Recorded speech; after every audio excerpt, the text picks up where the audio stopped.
തിരുസഭയുടെ നാലാമത്തെ മാർപ്പാപ്പയാണ് വിശുദ്ധ ക്ലെമന്റ്. റോമിലെ വിശുദ്ധ ക്ലെമന്റ് എന്നറിയപ്പെടുന്ന ക്ലെമന്റ് മാർപ്പാപ്പായുടെ ഭരണകാലം AD 88 മുതൽ 99 വരെയാണ്.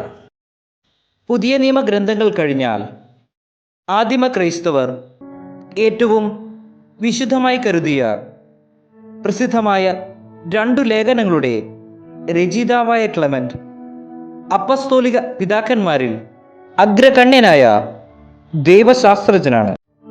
അതിനാൽ തന്നെ ലോകത്തിൻ്റെ വിവിധ ഭാഗങ്ങളിൽ ഉണ്ടായിരുന്ന ആദ്യകാല സഭ വിശുദ്ധൻ്റെ ലേഖനങ്ങൾ ആരാധനയിൽ വായിച്ചിരുന്നു.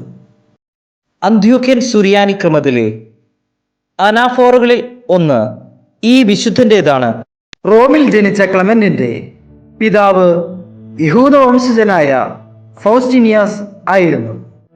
അദ്ദേഹം വിശുദ്ധ പത്രോസിൻ്റെയും വിശുദ്ധ പൗലോസിൻ്റെയും സുവിശേഷ പ്രഘോഷണത്താൽ ക്രൈസ്തീയ വിശ്വാസം സ്വീകരിച്ച് പിന്നീട് അവരുടെ സഹചാരിയായി തീർന്നു.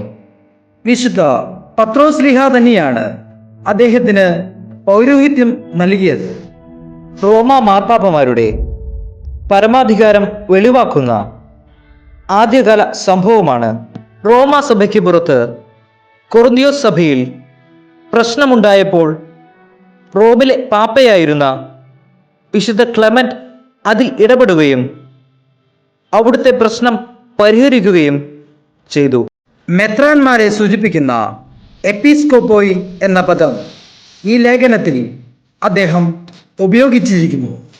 2-ാം നൂറ്റാണ്ടിലെ പ്രശസ്ത കൃതിയായ ഹെർമാസിൻ്റെ ഇടയിൽ എന്ന ഗ്രന്ഥത്തിൽ വിശുദ്ധ ക്ലെമന്റ് റോമാസഭയ്ക്ക് പുറത്ത് പൗരസ്ത്യ സഭകളിൽ ഇടപെടുകയും നിർദ്ദേശങ്ങൾ നൽകുകയും ചെയ്തു എന്ന് പറയുന്നു.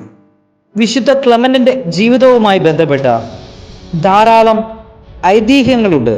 ട്രാജൻ ചക്രവർത്തിയുടെ കാലത്ത് റോമിൽ നിന്നും ചെർസേനേസൂസ് എന്ന സ്ഥലത്തേക്ക് അദ്ദേഹത്തെ നാടുകടത്തി.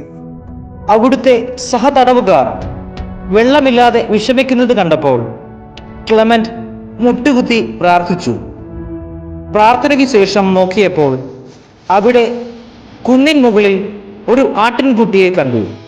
ആ സ്ഥലത്ത് പിടിച്ചു നോക്കിയപ്പോൾ ഒരു നീരുറവ പുറപ്പെടുകയും അത് കണ്ട തടവുകാരും അവിടെയുള്ള പുറം ജാതികളും ക്രിസ്തീയ വിശ്വാസം സ്വീകരിക്കുകയും ചെയ്തു. ഒരു കപ്പലിൻ്റെ നങ്കൂരത്തിൽ ബന്ധിച്ച് അദ്ദേഹത്തെ കടലിലെറിഞ്ഞു കൊന്നു എന്നാണ് ചരിത്രം. പിന്നീട് അദ്ദേഹത്തിൻ്റെ ശരീരമെടുത്ത് യുക്രൈനിലെ ഇംഗർമേൻ നഗരത്തിലെ കറുത്ത നദീതീരത്തുള്ള ആശ്രമത്തിൽ അടക്കി. വിശുദ്ധ സിറിൽ 869 ഈ തിരുശേഷിപ്പ് റോമായിലെ കൊളോസിയത്തിൻ്റെ അടുത്തുള്ള വിശുദ്ധ ക്ലെമന്റിന്റെ ബസിലിക്കായിലേക്ക് മാറ്റി സ്ഥാപിച്ചു. നാവികരുടെ മധ്യസ്ഥനായ വിശുദ്ധ ക്ലെമന്റിന്റെ തിരുനാൾ നവംബർ 23 സഭ കൊണ്ടാടുന്നു. കത്തോലിക്ക സഭയും ഓർത്തഡോക്സ് സഭയും വിശുദ്ധനെ ഒരുപോലെ ആദരിക്കുന്നു.